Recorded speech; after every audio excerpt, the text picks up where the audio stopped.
Gloria and Wabene. I am very thrilled and happy to, have you on my channel. Thank you so much for tuning in into this live, and it's going to be an insightful, discussion between me and my lovely guest that I'm about to introduce to you in a second.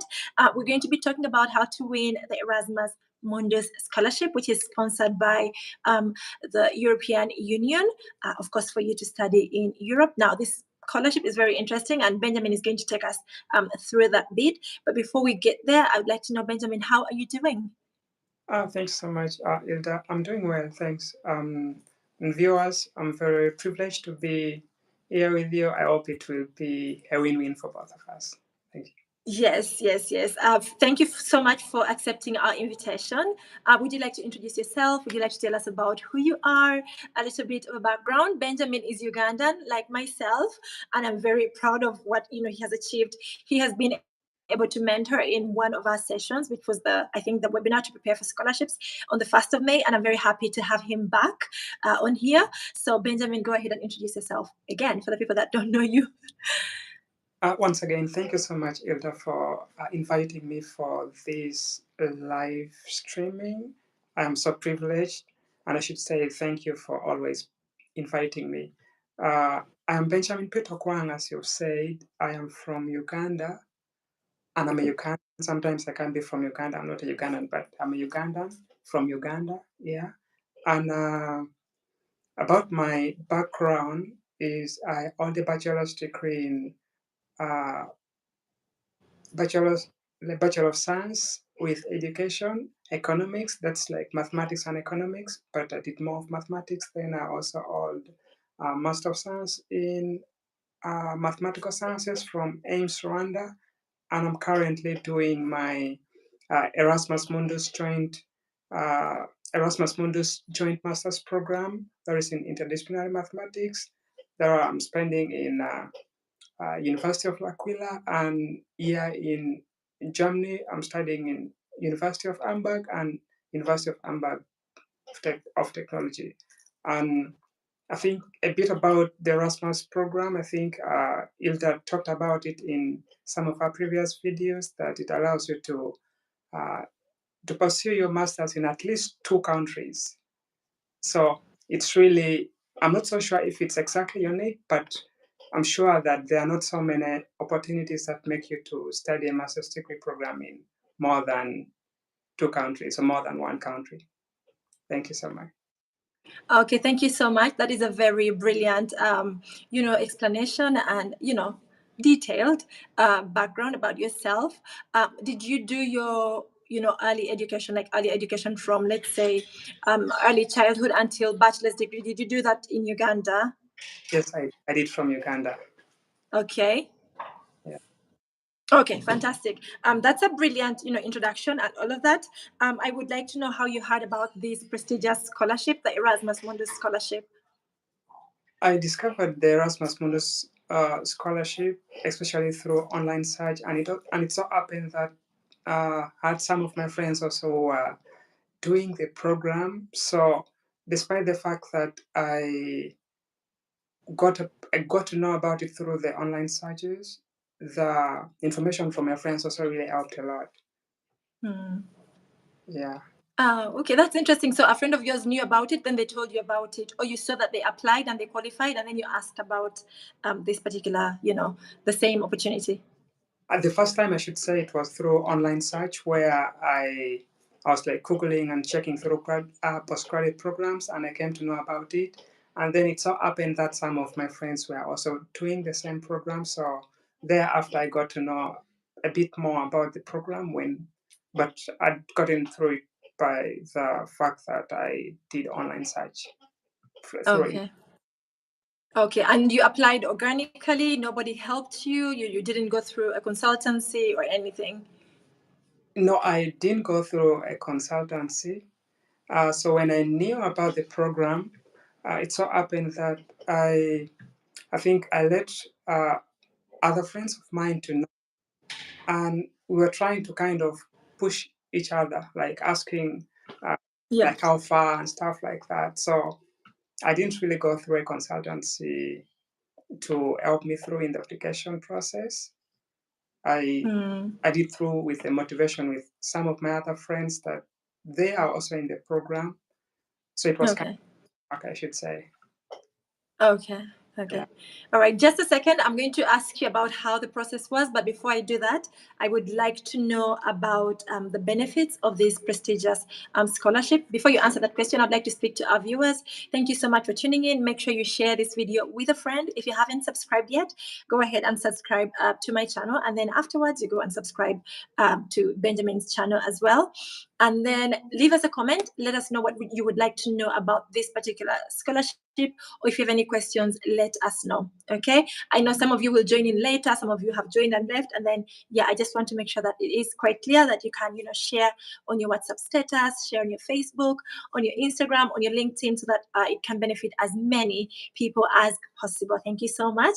So Benjamin, over to you. What are the benefits? What do you benefit? What do you gain?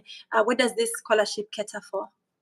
Well, thank you so much once again. This scholarship, first of all, it offers full tuition coverage, which means that you don't have to worry about any tuition payment that you have to pay, and also a stipend, a monthly stipend. I think I also saw from one of your previous videos you mentioned that, and Yes. that was just right on track. There is not more, not less, exactly that, and a chance to study in multiple European countries, in at least two European countries, Yeah. depending on the program. This program really offers quite a number of programs, and depending on a given program that you're offering, it will determine which countries you'll really go to. But it takes place at least in two European countries, at least. Some people even within 2 years they can be in four countries. It so happens, Wow. and some even five. It so happens that you're doing your thesis even in more than two countries. It's possible. Wow. At least it's two, and it's. I think there are so many prestigious scholarships, but this one I want to. I don't want to say it's exactly unique. Maybe there are others that exist, but I think this is Yes. wonderful, and also the fact that Yeah. it involves people from all over the world. There's that Yeah. from Africa, from South America, from the US, from so all kinds of people really exist, and other exchange ideas and tend to know the whole thing about the whole world. So it's really important. And yeah, this program also offers the installation cost when you just arrive. You need to Yes. go, and then you're given the installation cost. That's aside from the monthly The fee. stipend and So when you reach, I think it's kind of like refund or something, and making you to settle for the flight tickets and stuff like that. So it caught that's every, so cool. Not so many scholarships offer that. yeah, not so That's many. really cool. That's really Yeah. cool. I also wanted to know because you talked about studying in about three European. You said at least two European cities, and then some people, if you are curious enough, and if you are adventurous, you can go up to five. So who caters for the mobility, fees? Is it the scholarship? Yeah, as I said, one, they give you the installation cost. This installation is supposed to enable you to move in countries for your Yes. next and things like that. So it's catered for by the European Union. Fantastic. So all you have to do is keep your receipts, and then you get like a reimbursement, right? Usually for this case, actually, they just give a rough estimate and they give you all at once. And sometimes now, It's up to you. if you want to go to a different country using a bus or a train or a flight or whatever, it's up to you to plan. So you have to plan. How do I manage this? How should I go about it? So they give you money and you have That's to pay it. That's very insightful. And it's actually something nice for anyone who wants to be adventurous, for somebody who's curious, would like to know what's happening in what country. What is it like to study, let's say, in Germany? What is it like to study in, let's say, Switzerland? Thank you so much for that insight. My next question is, how did you prepare for the scholarship application? What are the requirements? What was like the number one thing that you had to make sure that you had? Again, thanks so much once again. Yeah. I would still think that the requirements are different depending on the program. I'm talking about this program that apply that is in interdisciplinary mathematics. Uh, Yeah. Generally, of course, you needed the transcript, the certificate, and you should have a passport. That should be obvious if you Of want to. course. Yes. Yeah, if you want to study abroad, usually. And Yeah. there was a course description, and that was the tricky bit because you had to describe the courses you did in your undergraduate studies. What main so, which means that you have to check your university website or get the lecture notes that you use, and then you try to summarize because they want to see that what you studied are really the principles that we want you to study here. So the description that they give you the template, and you have to write the courses you did and the references of the books that you used.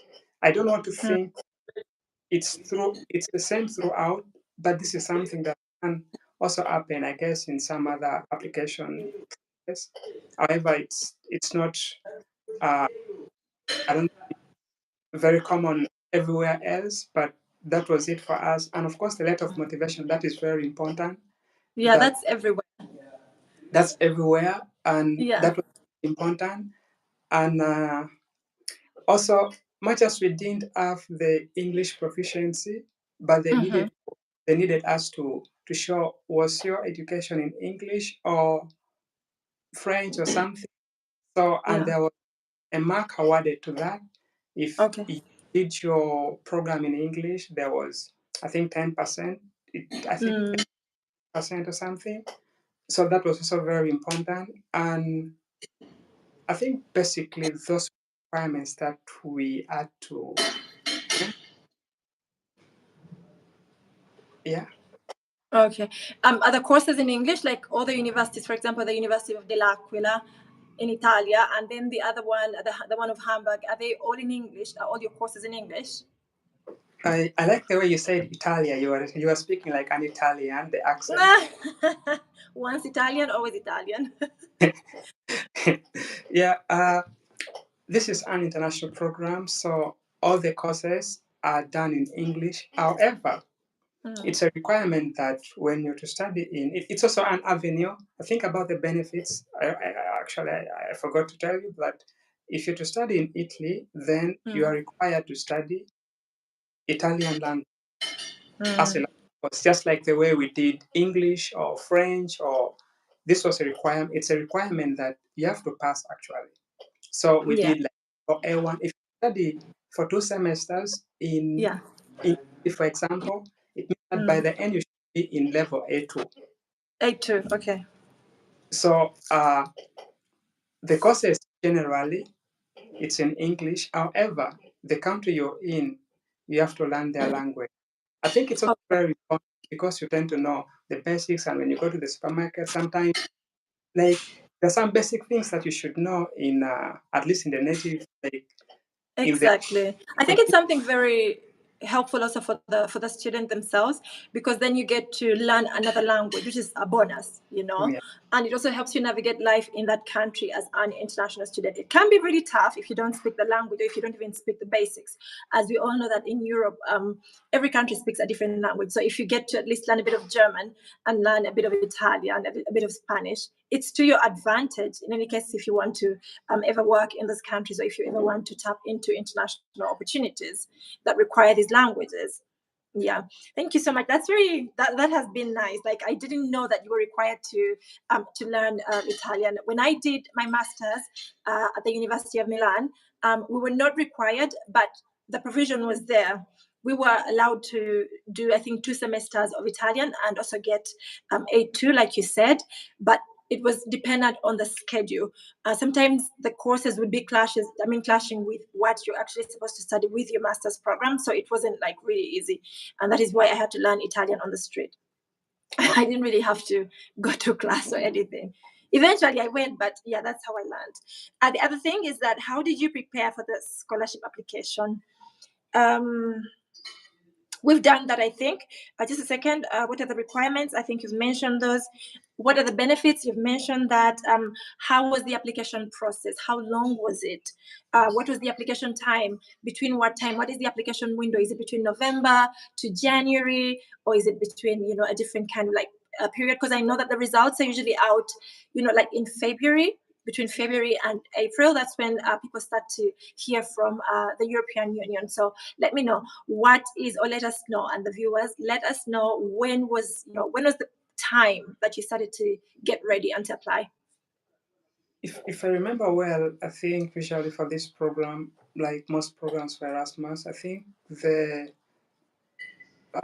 application process, I think, opens, I think, around November or December, and for Yeah, this process, it was the last day of February, and yeah, within you usually, I think within a few weeks, you get the result. And you said, how did I prepare and how long did it take? I remember yeah. seeing the whole process in December, and I spent the whole of December, the whole of January, and the whole of February. I almost submitted on the, Preparing. but not the last day, Yeah. but a few days to the deadline. So Mm. I think I prepared much more on, I should say, this is all saying that if you give me to do, if I have to cut a tree, a very big one, Yeah. maybe I'll spend, I think, uh, if like maybe a quarter, maybe 3/4 of the hours in like in the axe or something. That means Exactly. that's not the exact saying, but it goes. Mm. So You've I got think, to really prepare well. Yeah. yeah, like the preparation really has to be so well because it's very competitive. Uh, Mm.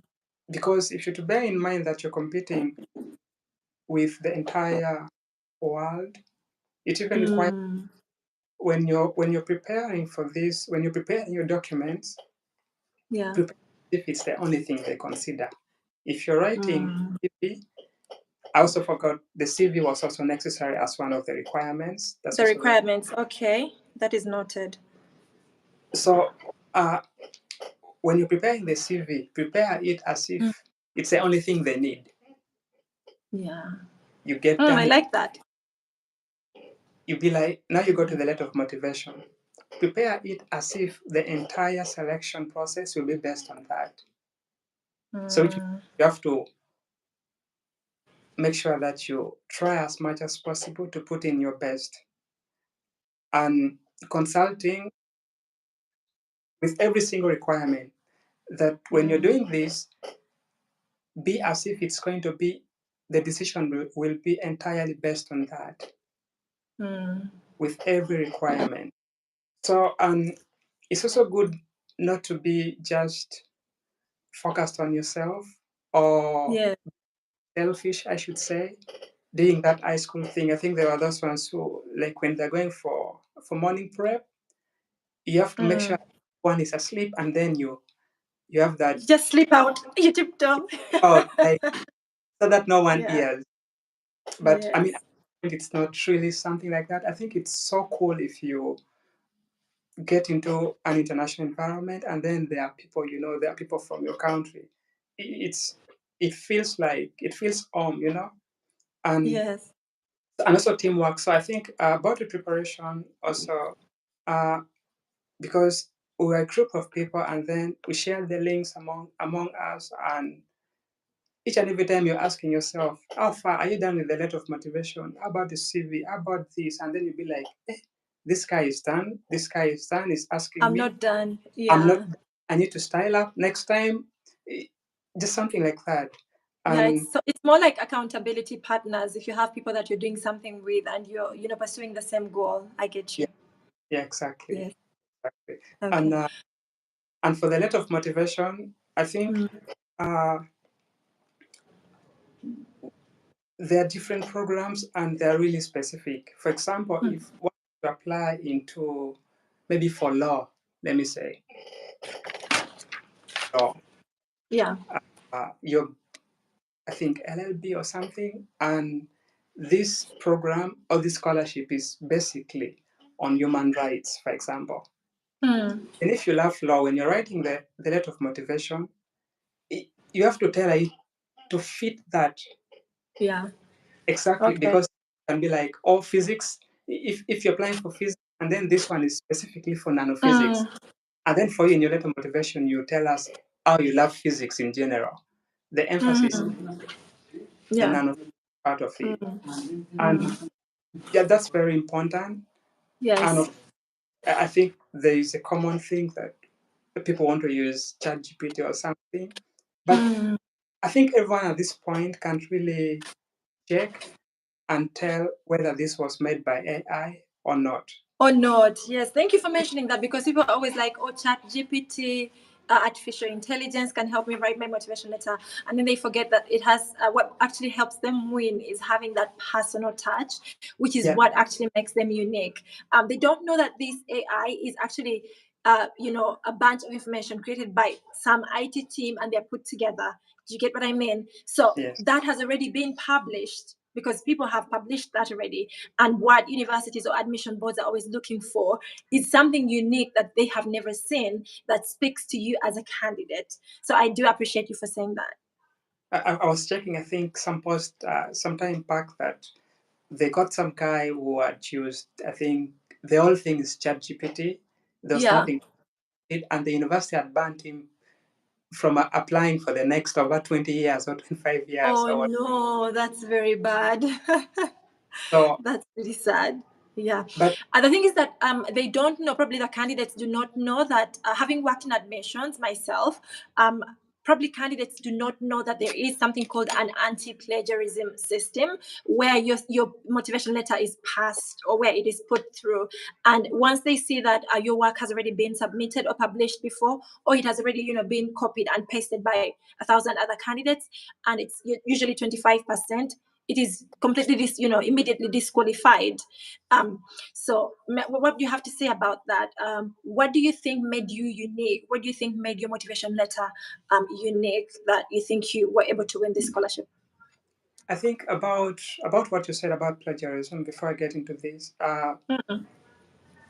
they say I think one of the leading causes of death Yeah. is if I'm not mistaken. Actually, I think I did I my like your idioms. uh, modeling for the treatment where the patient is injected with the virus Yes. and Hmm. then attacks only the cells that have been affected by cancer cells. So Yes. so in one of the statements I made, I think in the Mm. literature, Mm. cancer is actually the leading causes of death in the world at the moment, and Yes. in academia, Mm. turns out that the cancer is plagiarism. I'm going to quote that. In academia, the cancer is It's, plagiarism. Okay. I like that. Okay, go ahead. so we have to try to make sure that no one wants to be having the cancer because it's really not so nice. I mean, not even Mm. not so nice. That's not a good word. It's understatement. We should try to avoid it. It is illegal. We shouldn't be copying, to be honest. We shouldn't be copying.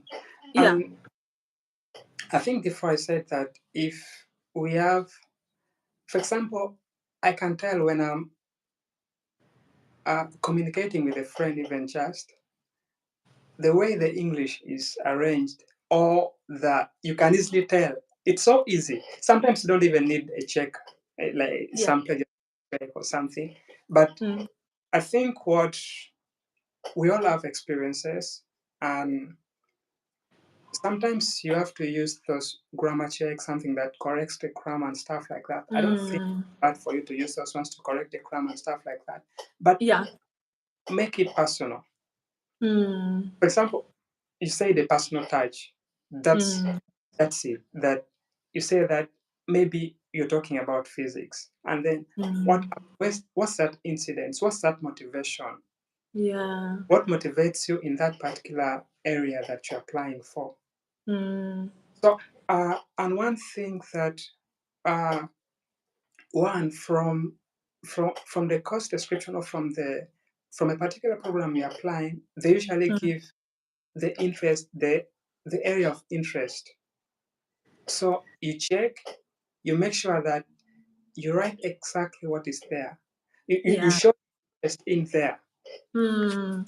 So you show your interest in there, Yeah. and so you have to check the details, and from there they say Mm. this guy has read what we really need. He Mm. has shown that he's interested, is motivated Mm. to this. So I think I tailored my letter of motivation in that line. Mm. Of course, there's no particular way of writing a letter of motivation, but it should be tailored to incorporate Yeah. the program is entirely about, not just Mm. general. Yeah. That Mm. and you just don't say, okay, I'm from a poor background, this and this. Yeah. That shouldn't be the focus. The focus Yeah. shouldn't be about that. If they Mm. that need that, usually I think there are different. There's a different form that you fill, Yes. or like those in family income statement, stuff like that. But Mm. what should be it should be tailored in such a way that you check the the description of the courses that you're going to do. That is really important.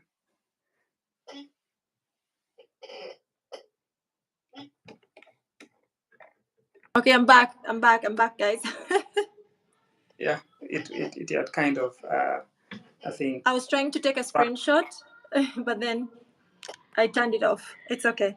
All right. Thank you so much. That has been very insightful. I think from what you have said, I've understood that you did take the time. You showed that you were interested, and then you were able to express that motivation. But by first of all, finding out what the course detail is about, what this course actually wants, and then going ahead to express your motivation or your interest, which I think most people don't want to do. People just want something easy to generalize. Or I want to do a master's in business, and because business people in Uganda are suffering, so this is my motivation. No, you have to go deep into it, dissect the problem. I usually teach our candidates how to write a motivation letter, and I tell them, go to that specific problem and talk about it. Mention the special place where this happened, because this is what is going to make you unique. If it happened, let's say in Wakiso, not very many countries have got the district Wakiso or have got the village Wakiso. So go ahead and mention all these things that make you, a unique person, just in case somebody writes the same thing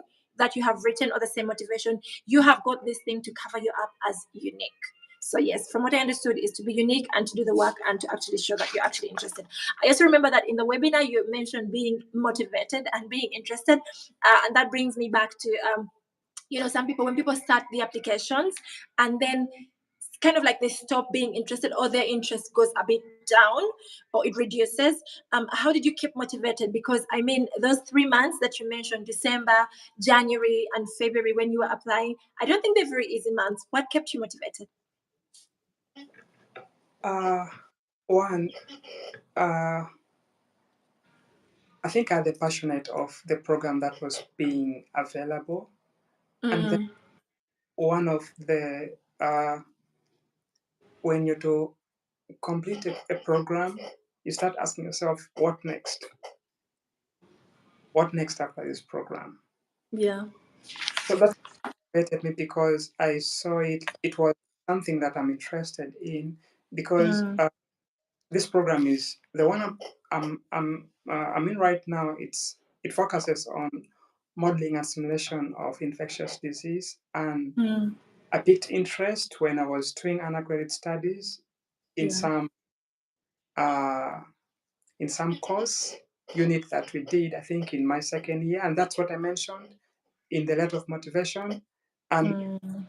that's kind of like some personal touch and something that is related to, and that course was actually related to that what we're doing in the current program. So the thing that I saw, I was passionate about that, and it kept me motivated. That intrinsic motivation, not from Mm. not from outside, but from within, that I need this. It's in line with what I have to do. So it really keeps me motivated. And also the fact that I was with other friends, that's also Yeah. very, not just me alone, but Mm. other people also doing the same thing. You're asking Yeah. yourself,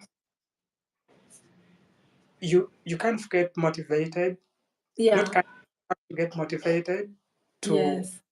do this, and almost everyone else is applying and you're applying for this, and that kind of Yeah. team reminder Mm. friends really kept us motivated. You don't forget about it. Yeah.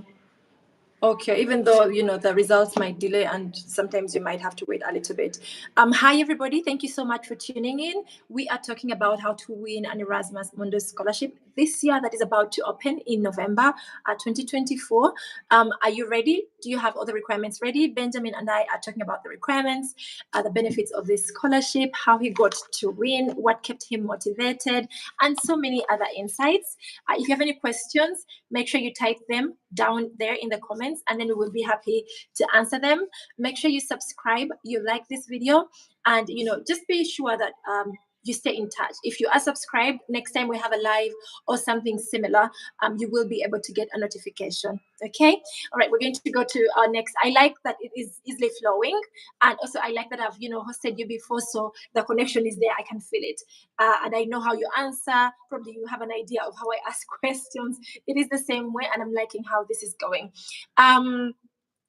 Samir Mohammed is asking, what documents should I get ready? Samir, this live is going to be saved on the channel. He has talked about all the details of the documents that you need. Probably you missed it. We're going to save the video on this channel so that you can go back and watch that bit. He actually spent about 10 minutes explaining that, so I think you'd be happy to rewatch it. He explained everything in detail and how to get them.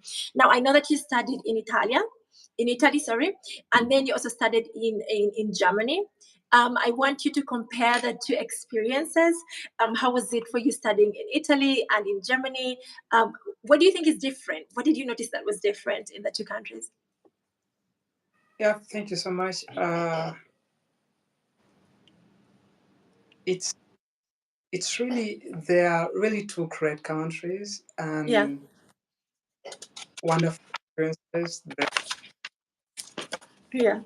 In Italy, the pizza and stuff like that, and uh, Germany is also excellent. It has excellent infrastructure. People are Mm. friendly at both countries. That's what I noticed. And the much difference, I should say, maybe uh, the weather. I should say. Ah. I think I wanted to say that it might be hard to compare between countries, but rather cities, because there are different experiences or different Yeah. factors. Yeah. People here speak English a lot. It's really easy to communicate, because I Yeah. think as so many internationals, Mm. and to do with the communication is quite easier. Mm. Everyone speaks English, and that's very good. And Yeah, which for is different from Italy. it's different from Italy. In fact, there was one time that, I mean, I know basics of Italian. I can Yeah. ask. And there's one time I was in the supermarket, and then uh, my internet just went off. I think it had expired. Like, it Yeah. was that I didn't know with before, Mm. and so I was in the supermarket. I needed to use Revolut to pay something, to use my, Mm. so that I would activate it and use my card, but I Yeah. didn't have it. So I went to the tailors. All the tailors didn't know English, and then Right. uh, there was, in the old supermarket, there was only one guy who was speaking English, and I think was just Mm. working. And then the guy came, helped me out, and yeah, perhaps because it's not a very big city where I was in Italy, but Mm. they are both great countries, Connections. great Yeah. experiences, Yeah. and lovely people. In fact, even in Italy, people are so friendly. You find someone who doesn't know English, but is willing to help you. You Yeah. ask that, I'm looking for this place. There was a time like I was looking for a place where I was That's supposed to. very true. You find an old person is trying to, because I think I had missed my package. So I went and I wasn't so sure of the exact location. I asked this old guy. This guy doesn't know English, but he was trying to help me as much as possible. Oh, that's And very nice. Yeah. people were so Yeah. friendly. One thing. Yeah. And One thing you I know and about Italy is that if you get lost and you're trying to inquire, some information, if you're trying to find out some information, um, even though they don't speak English or they might not speak English, they will get their phone and they try to Google Translate and be able to help you, which I think is really great compared to other European countries. The friendliness and the willingness to help in Italy is commendable, to be honest. They're very hospitable people. You talked about the weather. How is the weather in Germany? How is the weather in Hamburg? uh, right now it's pretty hot, Yeah, but I think during winter it's crazy cold. crazy cold, and Mm. something we experience in at least the part of the countryside of Italy, L'Aquila. If you know Mm. Yeah, the weather, you can say I think it's one of the coldest. I think, yeah. but still I can't compare with Hamburg. Hamburg is it also rains a lot even during summer. Like Oh, from nowhere, it's it's raining. raining. At least it's Mm. the weather Yeah. isn't. Mm. Yeah, I sometimes. know that you were in Italy for just a year or maybe some months, and then you're only going to be in Germany, or you've only spent a few months in Germany. I just want you to talk about the communities. Have you been able to, plug into some little small communities like student bodies, and maybe the church around you, or maybe your neighbors or something? How easy has that been in both countries? In both of these countries, one because of the language, one in Italy, surprisingly, I didn't pray from there. I was attending an online service of Saint Francis Okay. Macere, Mm-hmm. and but yeah, I managed because so many people speak English. I have Yeah. managed. I attend church here on a weekly basis, and Mm. lovely people. I feel at home when I'm there, and there are some student bodies that I've also been able to get into, and it's Yeah. lovely, are friendly, Yeah. and yeah, it's great. Even in Italy, I was able to join uh, some of the communities, and it was just great. That's the way to go, because if you're to stay all alone or something, it becomes Yeah. really and Yeah, so you can get depressed. yeah, We know depressed. that human beings are social animals and social beings. So actually, that community part is very important for an international student, because then you get to know about news about, let's say, opportunities or things that are happening in the school. Generally, you need to know about the news. That's what's going on, of all things. So if you stay by yourself, it can be a little bit difficult, depending also on your personality. Some people are like more introverted and they prefer to be by themselves. But then I would like to encourage you to go out there to find information, to know how to learn the language. It also helps if you interact with the locals, to learn the right way, because I might have lots of international friends, but they don't speak Italian as Italians do. Do you know what I mean? So it is best to learn from them, or they don't speak German as Germans do. So, hi everybody. I know and I can see your questions. We are going to answer your questions.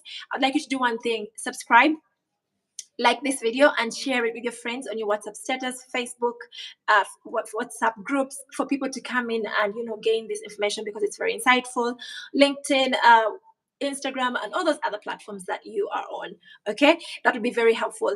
Again, if you have any questions, leave them down below and stay tuned. We're going to answer them after these questions that we prepared with Benjamin. Benjamin has been very generous with his knowledge and has been able to answer so many questions. So if you've just joined, do not worry. We're going to save this live on this channel, and then you guys will be able to come back to it. Okay. Also, someone commented about the internet. I would like you to let us know if the internet is okay. The people that are watching, are we talking and you can hear us and you can see us? Please let us know. Okay. How is life for you as an international student in Germany? Uh, Life as an international student in Germany, it's really great. One, the fact that there are so many international people, and also so many cities around, and the fact eh, it's really great. It's a nice experience. People are friendly, and there are so many. events they organize, and it's really great to get along and see places. There are lots of places to see here. There are so many cities within, like around Hamburg, and it's really great. So it's great, I should say.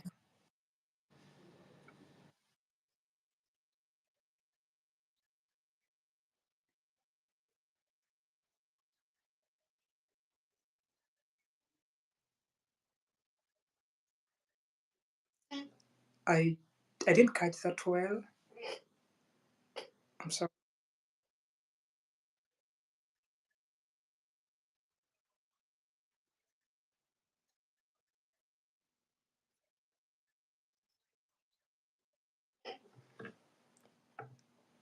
I'm afraid You hear me? I'm afraid that the network has been cracking, so I didn't connect the dots. Okay. So my question is, God help me with this internet. Can you show me a thumbs up if you can hear me? Okay. My question is, when you are in that community, the school community, or maybe where you are there many other international students? Because this will inform our viewers if there is a high acceptance rate for international students. Uh, yeah, I should say there are a number of international students. I always see them, and I think in Germany they say that there are always so many opportunities, and there are always seminars or workshops that they organize. Sometimes even there are times when it's just about your CV look through. So Yeah. it's there and for everyone, but there's so many. I want to think that there are so many opportunities. The acceptance rate is high, I should say, because I see so many international students at Okay. the so Okay. it's really Okay. Thank you. I also would like to know, have you heard about the post-graduation opportunities? Have you taken the time to inquire about these things? And the other question is, does the Erasmus program, the Erasmus Mundus Scholarship, does it obligate you to return home after the program? one about the opportunities after graduation, I should say. Uh, one, these seminars that they offer, it brings some of the opportunities that are available Yeah. for you to apply to, and you see if you're interested. And about the program, Yeah. and of course, I think not just these opportunities that we see them physically or where there are seminars or workshops or something, we can also see them through LinkedIn, the ones that are available on other social networks or something. And for Erasmus, uh, obligating us not to, telling us to go back to, okay, telling us not to stay here, it's not fair. However, they usually ask you when you're applying for the visa, and of course, you should say that you'd want to go back to your country because Thank you for telling us that. say that okay, no, I won't really go back. I won't really go back. That one increases the chances of you saying of you being denied, I should say. So you should tell them The visa. that you're gonna Yeah. country or something like that. And Yeah. but they I don't. think it also goes to contradicting the motivation letter, because usually when you're writing the motivation letter, you're writing about social impact, how you'd like to impact your society. So when you go to get a visa, when you write a motivation letter, you say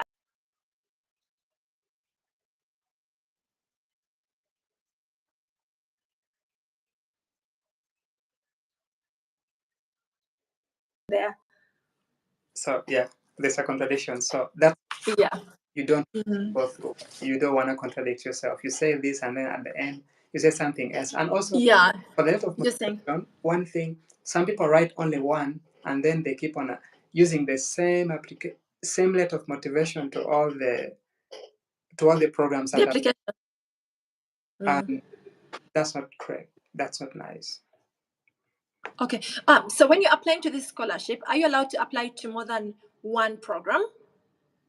For the Erasmus program, Yeah. So, for instance, if you are applying for a master's degree in maths, are you also allowed to apply for, let's say, another one, let's say a master's degree in, I don't know, pharmacy or something, or you have to apply to one study program? I think I read it somewhere that I think they allow, like, I'm not 100% sure, but what I read, there was a friend of mine was applying for, I think, for quantitative economics, and they would Yeah. allow two, Yes. two of them, so you can Mm, apply one. These these programs are there. There are so many universities yeah. that are Erasmus Mundus program. So when you're applying to this university, for example, in Italy, this other university doesn't know.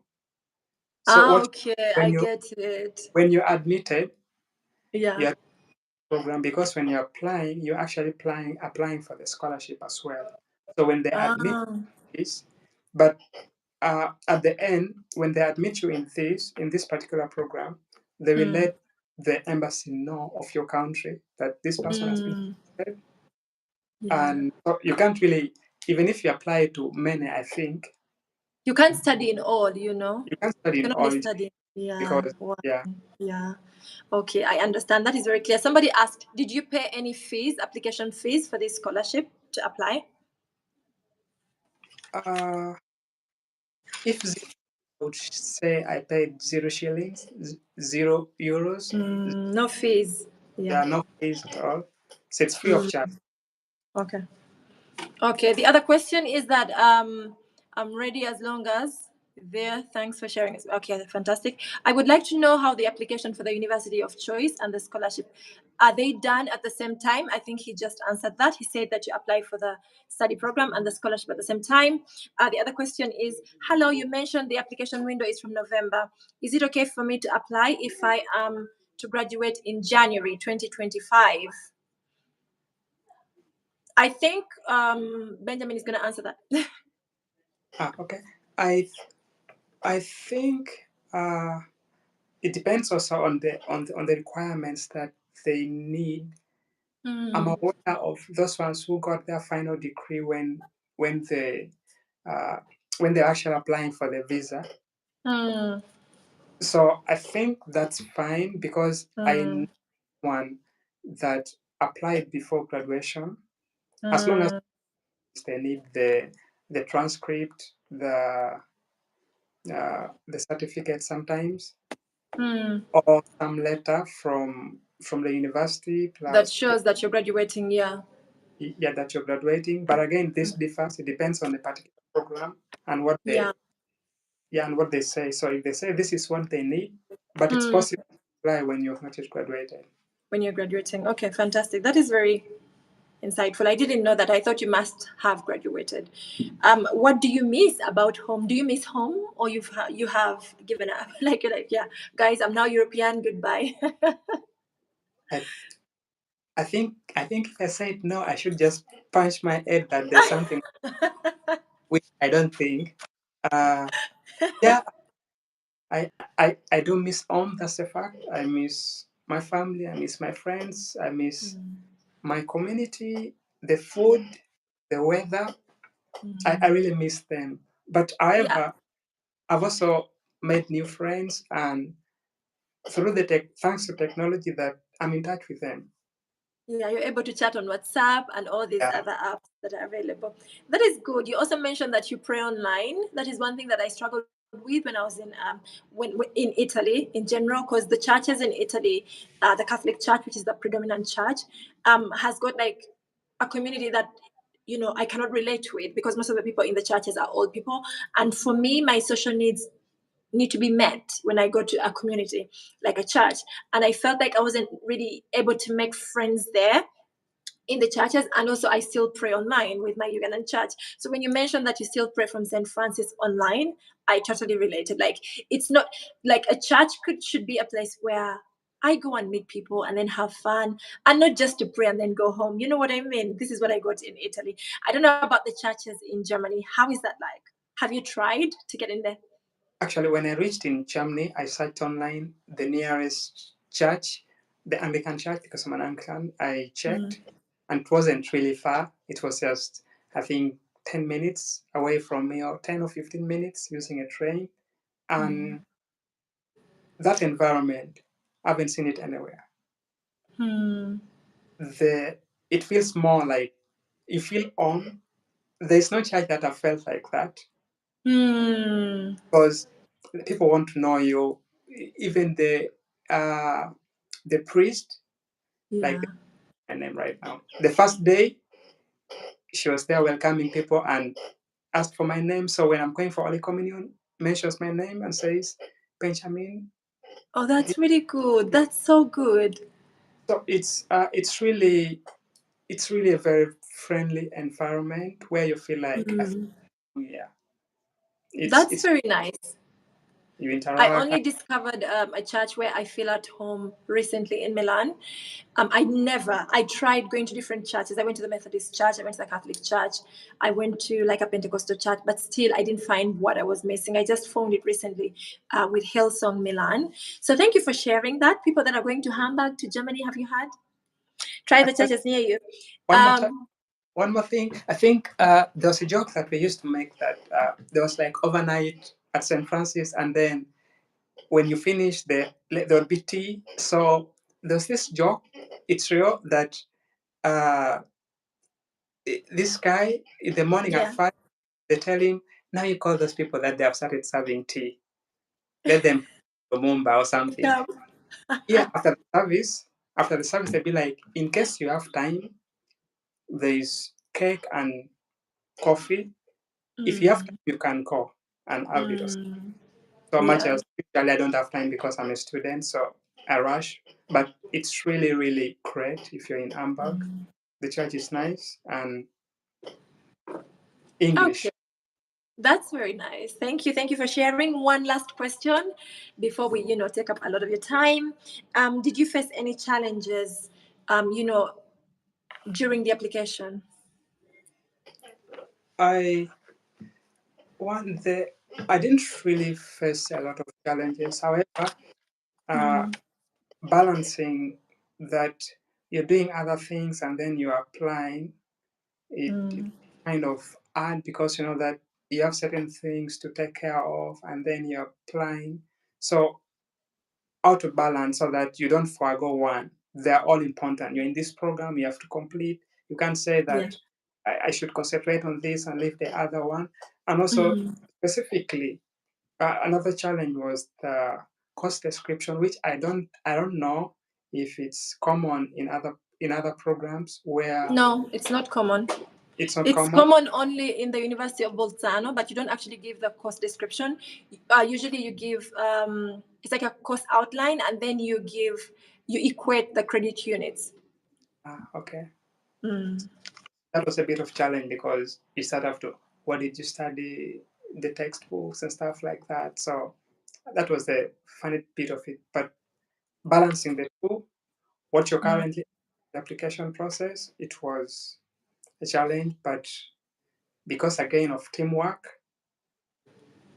I asking the other how far and this, it was really motivating for me as well. Okay, okay. Thank you so much. That has been very insightful. Last one.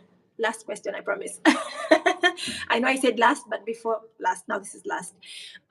Did you have any trouble transitioning, between, living in Uganda, which is a completely different setup, and the sun shines every day, food is great, you have your family, and then, moving into a country where you have to be independent, cook, clean, do everything on your own, stay on your own, start afresh to make friends, listen and learn a new language. Did you find a bit of hardship? Yeah, I should say that usually happens, but I had gone through that before coming to Italy because I went to Rwanda where I had to stay there for like almost a year without seeing any of my family members.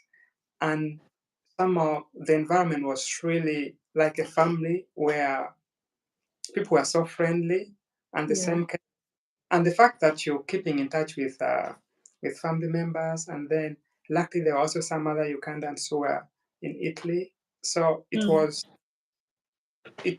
just great. However, the other time when you miss home and but there's nothing, just text them and see, but not really much. But the weather is a tricky bit. Uh, Yes. tricky part of it, but I managed. As long as you have the right equipment, I should equipment. If you have them right, then you can manage. You can be like, I think in my mind, like, how can it be like 0 or -1 and I'm surviving? When you're Yeah. there, it's the option you have to survive. Yes. But so if in case there's someone who is fearing the fact that sometimes it gets so cold, I didn't think I would be negative or 0 or something. When you're there, you just have the jackets and the eaters are there in the house. So and the people in case of the people are friendly. You just try to make sure you make friends, but reasonable friends. Some Mm, people can just get into trouble, and you should be careful. yeah. Yeah. So that's very insightful. Another question has come to me, but then I've never had a guest that studies in two different countries, because when you study in one country, you get one residency permit. I'm just curious to know how the residency permit goes about in this program. Do you have like one residency permit for the whole of Europe, or when you go to Italy, you get a permesso di soggiorno, which is the residence permit of there, and then when you go to Germany, you get the German one? One when you have, uh, for my case, you get the residence permit from Italy, and when you come, to Italy, and if you're Mm, just staying for a semester, you don't have to mm, residence permit. You mm, apply for, I think there's some document that you apply for that they allow you to stay. Like for mm, mine, like end of September, so mm, it allows you to stay, I think, for like 6 months or something, 5 to 6 months. mm, So you don't have to get the residence permit. However, if mm, you're to stay for much longer, then you need to apply for residence permit for that mm, count. But I've seen experiences where some people where they spend 1 year in Italy, and then when they're mm. going, for this case, Poland or Sweden or something, what you do is, because you're spending 1 year in Italy and 1 year in Poland, you Yeah. use, because I'm told according to experience that it's easy to get residence permit in Italy. Yeah. Documents are easier in Italy. So what you do, you apply for it in Italy. Okay, you get it for the one from Italy, and then when you're going to the next country, Mm. you also apply to renew the one for Italy. So you come back and get it and still use it the other side. Oh yeah, because then you can stay in any European country with any, Yeah. you know, any permit from a Schengen country. Okay, it's exactly 1 o'clock, and we've been exactly 1 hour, but an hour of knowledge. Thank you so much for sharing generously. I do appreciate you. I'd like to invite you to mentor in one of our sessions, and of course we can negotiate on that, on your availability and all of that, because I think you have more knowledge to give the ones that are coming and the ones that are already gone. So thank you so much. I do appreciate you for responding positively and for sharing this information. The fact that you said that you got the opportunity and you got a lot of help from people that had done it before you, and now you want to help other people is also social change. It's not that you only went to study and then that's it, guys. I got my degree and all of that. So I appreciate you so much. Do you want to say anything? Do you want me to share your LinkedIn profile? Do you want me to share anything like that? Sure, there's no problem with that. And Okay. So you're going to find Benjamin's LinkedIn profile in the description box below, and his Instagram account. You guys can follow him if you want to know about his experience. He shares a lot on LinkedIn if he does any projects with his classmates, so that you know what it feels like to be actually an international student in Germany and in Italy. If you see other people who are like you doing it, I think it gives you more knowledge and assurance that actually it can be you as well. Okay, so I don't know if you want to add closing remarks so that we can go. yeah, once again, thank you, viewers, and thank you so much, Hilda, for inviting me. It's a privilege, actually. My Uh, pleasure. and I want to wish those who are going to apply all the very best. It's possible, it's very possible. So you can also make it. And I wish you all the best. Once again, thank you so much for inviting me, and the best of your day. Thank you. Thank you. Have a lovely day. I'm sending you a lot of sunshine, as you can see from Kampala. Do you see it? It is nice and warm. It's been raining lately, but I like the fact that it is nice and chilly. It's not that hot. So yes, that is all that is from Kampala. The food is still the same. People still great. The water still tastes nice. So you're not missing, anything new. Nothing is new. Everything is the same. But yeah, I'd like to wish you a lovely day, and let's stay in touch. Okay. Thank you so much, Benjamin. Bye. Thank you.